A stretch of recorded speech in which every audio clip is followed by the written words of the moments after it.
Assalamualaikum, waalaikumsalam. Pak Ustadz, saya baru pulang umroh. Obat batuknya apa?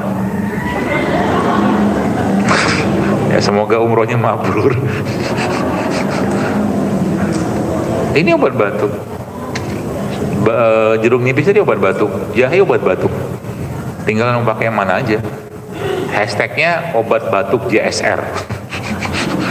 Kalau batuk kering, pakainya jeruk nipis sama madu.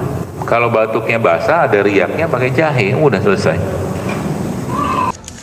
Resep untuk asma apa? Banyak.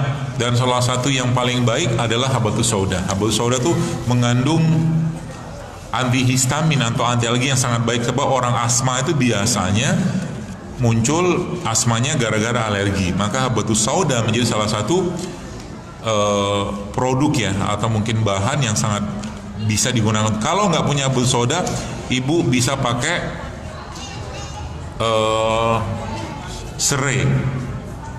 serai nanti campurkan dengan cengkeh sedikit atau mungkin campurkan dengan jahe, itu bisa diminum tiap hari ya.